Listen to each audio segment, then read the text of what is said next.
السلام علیکم.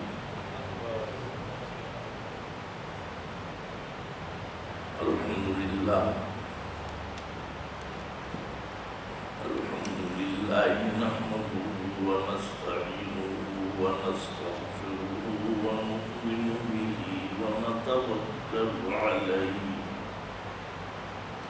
ونعوذ باللہ من شرور انفسنا ومن سیئات اعمالنا من يهده الله فلا مضل له ومن يضلل فلا هادي له ونشهد أن لا إله إلا الله وحده لا شريك له ونشهد أن سيدنا ونبينا ومولانا محمدا عبده ورسوله صلى الله تعالى على خير خلقه محمد وآله وأصحابه أجمعين. أما بعد فقد قال النبي صلى الله تعالى عليه وسلم حجبت النار بالشهوات وحجبت الجنة بالمكاره أو كما قال صلى الله عليه وسلم. أما بعد، بزرگان محترم اور برادران عزیز اور میری اسلامی مائیں بہنیں اور بچیاں، آسٹریلیا آپ کے اس ملک میں اور شہر میں تیسری مرتبہ حاضر ہوا ہوں. پہلے 2005 میں آیا تھا، پھر 2011 میں اور اب 2017. اور مجھے یہ سعادت پہلے بھی ملی ہے کہ اس مسجد میں میں نے جمعے کا بھی خطاب کیا اور ویسے بھی سیرت النبی صلی اللہ علیہ وسلم کی محفل سے بھی خطاب کیا. بہرحال آج جمعے کا دن ہے اور ربیع الثانی کا مہینہ 1438 ہجری چل رہا ہے اور جمعے کے دن آج انگریزی تاریخ 13 جنوری 2017. جمعے کی محفل بالعموم ہمارے ہندوستان، پاکستان، بنگلہ دیش، افغانستان بھی شامل ہے. بر صغیر میں یہ سلسلہ ہے کہ جمعے کے دن کچھ بیان کر دیا جاتا ہے اور مقصد یہ ہوتا ہے کہ ہر شعبہ زندگی سے تعلق رکھنے والے مسلمان سب جمعے کی نماز ادا کرنے آتے ہیں، خطبہ سنتے ہیں عربی کا. تو اگر اسی کا فائدہ اٹھاتے ہوئے کچھ باتیں دین کی ان کے سامنے پیش کر دی جائے تو بہرحال فائدے سے خالی نہیں. میں اپنے جناب محترم اور مہربان مولانا اسد اللہ طارق صاحب دامت برکاتہم کا تہ دل سے شکر گزار ہوں کہ جنہوں نے آج اس روٹی ہل کی اس مشہور و معروف مسجد میں میرے لیے دوستوں سے اور اپنے ساتھیوں سے مشورہ کر کے یہ گویا فیصلہ فرمایا کہ میں آج جمعے کی یہاں پر خطابت کی سعادت حاصل کروں۔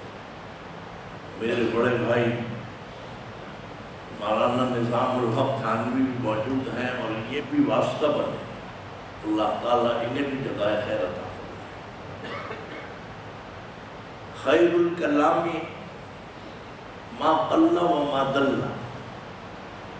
فرمایا کہ سب سے بہتر کلام وہ ہے کہ جو اصل میں مختصر بھی ہو اور دلیل کے ساتھ ہو اور پرمغز ہو۔ حشو اور بھرتی کے الفاظ اور جملے ان کا کوئی فائدہ نہیں ہوتا۔ چنانچہ ہمارے دو مآخذ بڑے مشہور ہیں اور وہ ہے ایک ہے قرآن کریم اللہ کا کلام، یا تو کوئی آیت پڑھ کے بیان کیا جائے، اور دوسرا یہ ہے کہ سرکار دو عالم صلی اللہ علیہ وسلم کی کوئی حدیث مبارکہ پڑھتی۔ اقوال صحابہ بھی ہیں اور بزرگان دین، اولیاء اللہ اور تمام اکابر اور بزرگان دین جو ہیں ان سب کے بھی فرامین، ان کی باتیں بھی پیش کی جا سکتی ہیں، لیکن سب سے بڑا درجہ قرآن کا ہے اور پھر حدیث کا ہے۔ میں نے اس وقت حضور اکرم صلی اللہ علیہ وسلم کی حدیث پڑھی ہے اور آپ نے اندازہ لگایا ہوگا کہ اتنی مختصر ہے کہ اگر آپ لکھنے کے لیے بیٹھیں تو ایک ہی سطر میں 3 مرتبہ لکھا جائے گا۔ آپ نے فرمایا کہ حجبت النار بالشہوات وحجبت الجنت بالمکارہ، او کما قال صلی اللہ علیہ وسلم۔ ترجمہ سنیے، یہ کلام میرا نہیں ہے بلکہ ایسی ہستی کا کلام ہے کہ جن کے بارے میں ہمارا ایمان اور عقیدہ ہے۔ کسی شاعر نے یہ بات اپنے انداز میں سمجھائی، حدیث کا مفہوم ہے۔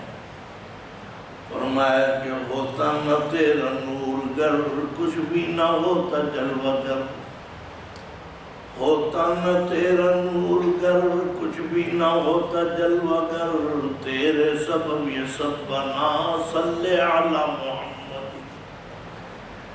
یہ اس ہستی کا کلام ہے کہ اگر اللہ تعالیٰ ان کو نہ پیدا فرماتے تو کائنات کو بھی نہ بنایا جاتا۔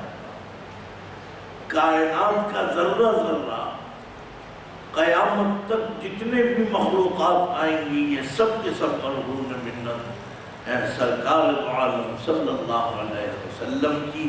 آپ دنیا میں بھیجے گئے، اسی لیے ہمیں بھی بھیجا گیا۔ تو آپ نے فرمایا، یہ بڑی اہم حدیث ہے، اس کو ذرا غور سے سنیے، اس لیے کہ یہ 4 روزہ زندگی محاورے میں ہے۔ محاورہ یہی ہے کہ یہ زندگی 4 روزہ زندگی ہے، 4 دن بھی میں سمجھتا ہوں بہت زیادہ ہے، ورنہ کسی شاعر نے تو اور بھی اس کو گھٹا کے بتا دیا کہ 4 روزہ بھی نہیں ہے بلکہ بہت ہی مختصر ہے۔ اس نے کہا کہ آنکھ کھولی تو اذاں اور بند ہوئی جب تو نماز۔ بچے کے کان میں اذان دی جاتی ہے۔ بعض علماء نے یہ فرمایا کہ یہ اذان جو ہے بغیر نماز کے تو اذان کہی نہیں جاتی۔ اذان کا مقصد ہی یہ ہے کہ میاں اب آ گئے ہو، اذان ہو گئی، نماز رہ گئی، وہ بھی ہو جائے۔ آنکھ کھولی تو اذان اور بند ہوئی جب تو نماز، اتنے وقفے میں بشر کیا کرے اور کیا نہ کرے۔ ہماری آپ کی زندگی کا وقت اتنا ہے کہ اذان اور نماز کے درمیان جو وقفہ ہوتا ہے بس یہ ہماری زندگی ہے۔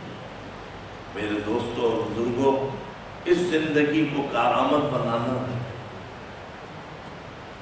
تو سب سے بہتر اگر کوئی ہدایت اور مشورہ ہو سکتا ہے تو وہ صرف اور صرف ہے محمد عربی صلی اللہ علیہ وسلم۔ آپ نے فرمایا کہ دنیا میں کامیابی کا اگر راز سمجھنا ہے، یعنی دنیا میں عمل کرو، کامیابی آخرت کی ہے۔ فرمایا کہ دو مقامات ہیں، جنت اور جہنم، یہ تو ہم سب جانتے ہیں اور دنیا کا ہر مذہب والا جانتا ہے، ایک جنت ہے ایک جہنم ہے۔ اور نہ صرف جانتا ہے بلکہ دنیا کا ہر انسان، آپ کسی سے بھی پوچھئے کہ بھئی ایک ہے جنت ایک ہے جہنم، عیسائی سے پوچھئے کہاں جانا چاہتے ہو، کہے گا جنت میں جانا چاہتے ہو۔ ہندو سے پوچھئے وہ بھی جنت میں جائے گا، یعنی وہ کہے گا یہی کہ میں جنت میں جاؤں۔ کوئی ایسا دنیا میں انسان نہیں ہے جو یہ کہے کہ نہیں صاحب میں باقی تو جنت میں جانا چاہتے ہوں گے، میں جہنم میں جانا چاہتا ہوں۔ سب پناہ مانگتے ہیں۔ یہ اور بات ہے کہ کسی تاجر کے بارے میں مشہور ہے، لطیفہ ہے غالباً، کہ اللہ میاں نے فرمایا کہ بھئی تمہارے اعمال برابر ہیں، نیکیاں بھی اور تمہاری برائیاں گناہ بھی، اب تم بتاؤ تم جنت میں جانا چاہتے ہو یا جہنم میں؟ تو اس نے تاجرانہ ذہنیت تھی، اس نے کہا کہ جی مجھے تو جنت اور جہنم کا علم نہیں ہے، جہاں 2 پیسے کا فائدہ ہو نہیں پہنچاتی۔ اگر جہنم میں 2 پیسے کا فائدہ ہو تو وہاں پہنچا دے، جنت میں ہو تو وہاں پہنچا دے۔ لیکن میرا مقصد یہ ہے کہنے کا کہ یہ 2 مقام ہے دنیا میں، سب جانتے ہیں اور اس کی افادیت کو اور نقصان کو بھی سمجھتے ہیں۔ کوئی فرد بشر دنیا میں ایسا نہیں ہے جو جانتے ہوئے یہ کہتے کہ جنت اتنا اعلیٰ مقام ہے، اس کے بعد بھی وہ کہے میں جنت میں نہیں جاؤں گا۔ سب جنت کے خواہش مند ہیں اور جہنم سے سب بچتے ہیں۔ لیکن حضور اکرم صلی اللہ علیہ وسلم نے فرمایا کہ بھئی یہ تو تمہاری خواہش تو سمجھ میں آ گئی، لیکن سوال یہ ہے کہ تم نے یہ طرز اور طریقہ بھی اپنایا یا نہیں؟ طرز اور طریقہ کیا ہے؟ بڑے عام انداز میں آپ نے فرمایا کہ دنیا کے قیام میں جنت اور جہنم کی حقیقت یہ بتائی ہے کہ جہنم کو ڈھک دیا گیا ہے شہوات سے اور جنت کو ڈھک دیا، چھپا دیا مکارہ سے۔ شہوات جمع ہے شہوت کی اور مکارہ جمع ہے مکروہ کی۔ آپ جانتے ہیں کہ شہوت کے معنی ہے لذت، مزہ، اور مکروہ عام طور پہ دونوں ہی معنی ہے، اس کے لغوی معنی بھی اور اصطلاحی معنی بھی۔ لغوی معنی اس کے یہ ہے مکروہ اس چیز کو کہا جاتا ہے کہ جو ناپسندیدہ ہو۔ اسی لیے فقہ کی زبان میں آپ نے سنا ہوگا کہ یہ عمل مکروہ ہے، مکروہ تحریمی ہے، مکروہ تنزیہی ہے۔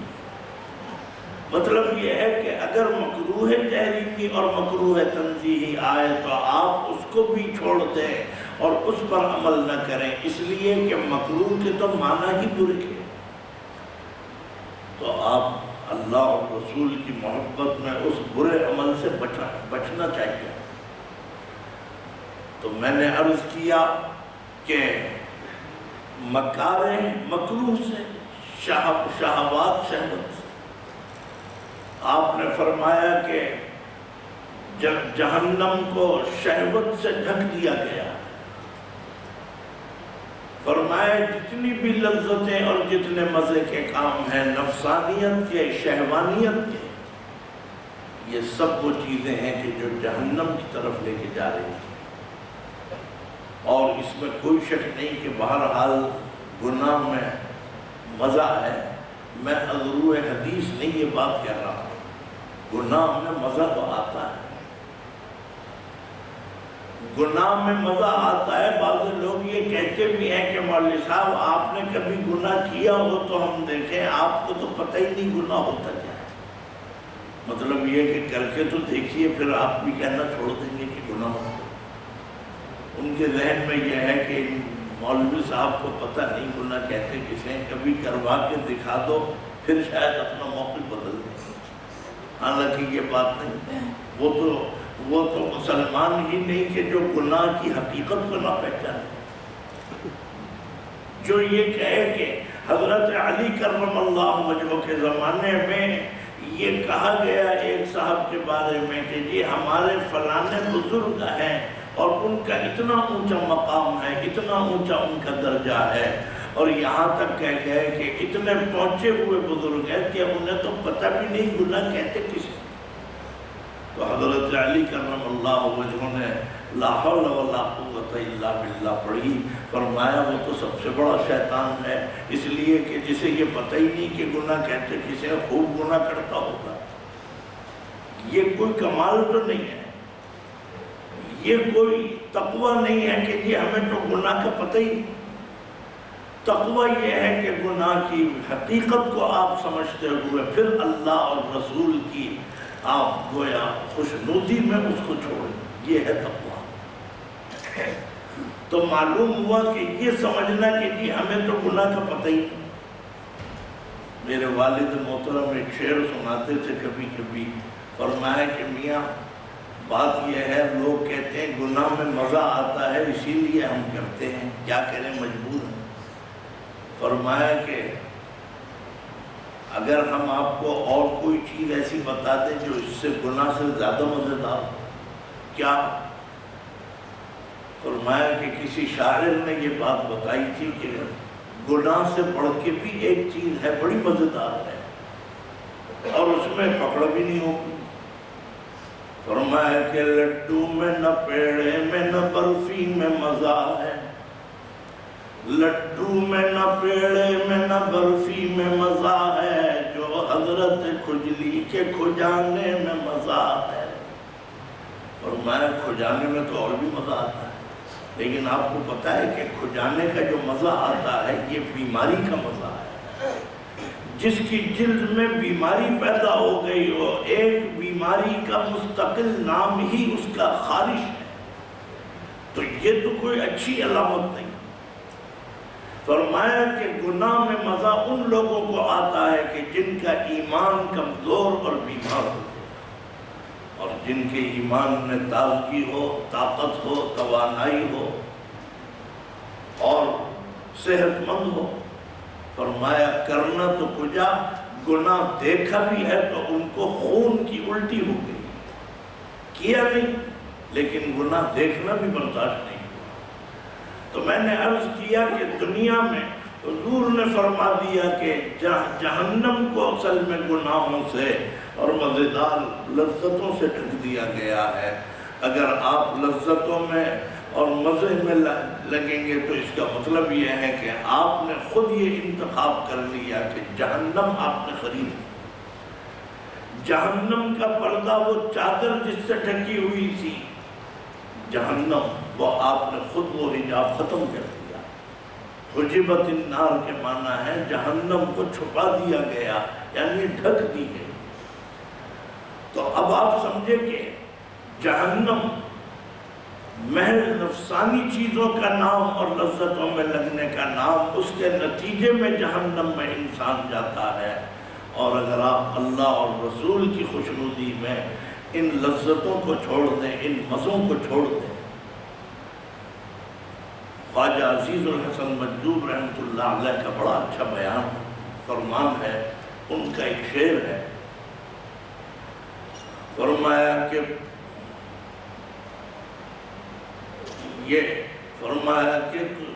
فکر دنیا تجھ کو صبح و شام ہے, فکر دنیا تجھ کو صبح و شام ہے, اس سے غفلت ہے جو اصلی کام ہے.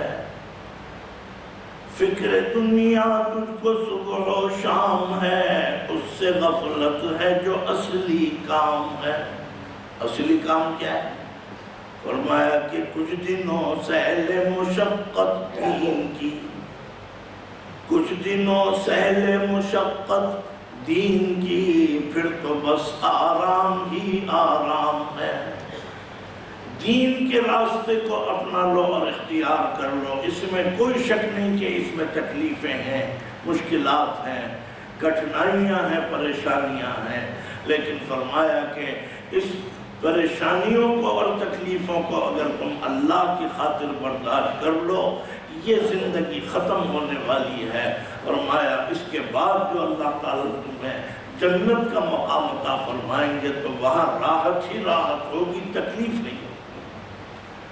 تو اسی لیے فرمایا کہ جنت کو تکلیفوں سے ڈھک دیا گیا۔ جب آپ جنت حاصل کرنے کے کام کریں گے تو آپ کو بڑی بڑی تکلیفوں سے گزرنا ہوگا۔ اگر آپ داڑھی رکھ لیں سنت کے مطابق تو سب سے پہلی اپوزیشن گھر میں پیدا ہو جائے گی، یہ کیا تم مولوی بن گئے؟ اس کا مطلب یہ ہے کہ داڑھی رکھنا اتنا آسان بھی نہیں ہے اور مشکل بھی نہیں۔ آج دین کے کاموں پہ بہت سے مسلمان ایسے ہیں ہمارے ہندوستان پاکستان میں کہ اپنے گھر اور برادری کے ہاتھوں مجبور کہتے ہیں جی کیا کریں، برادری والے نہیں مانتے۔ حالانکہ برادری والے جو ہیں یہ کوئی بنیاد نہیں، اس لیے کہ برادری کا اگر غلبہ ہو جائے ہے تو اچھی چیز، لیکن اس کو سر پہ اوڑھنے کی ضرورت نہیں۔ آپ پنچایت لگائیں، جرگہ لگائیں، برادری کو بٹھائیں، کوئی بری بات نہیں، لیکن برادری کو نیچے رکھیں، اللہ اور رسول کے اس کے گویا احکام کو اوپر رکھیں۔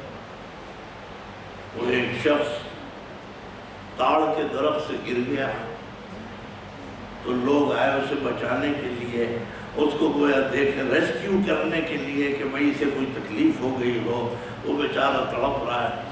تو لوگوں نے پوچھا، لوگ برادری ہی کے تھے، لوگوں نے پوچھا کہ بھائی یہ تو بتاؤ چوٹ کہاں لگی؟ بتاتا نہیں۔ جب زیادہ اصرار کیا لوگوں نے کہ بھائی کچھ بتاؤ گے تو ہم تمہاری علاج درد کی دوا کریں گے، اس نے کہا جی میں کیا بتاؤں چوٹ کہاں لگی ہے، جہاں برادری کا فیصلہ ہو اس میں ہی چوٹ لگی۔ چوٹ بھی لگنے کو برادری پہ چھوڑ دیا بیچارے نے۔ اس نے کہا کہ کہیں برادری والے اختلاف نہ کر جائیں۔ یاد رکھیے اللہ اور رسول کی جو بات ہے وہ اصل میں سر پہ رکھنے کے قابل ہے۔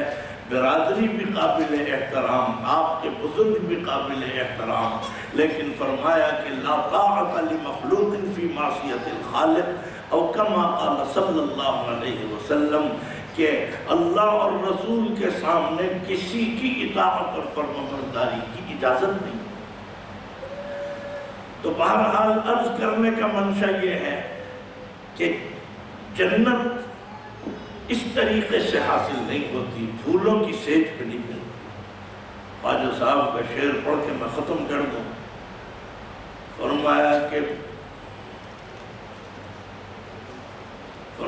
کہ لطف دنیا کے ہیں کئے دن کے لیے، لطف دنیا کے ہیں کئے دن کے لیے، کھونا جنت کے مزے ان کے لیے۔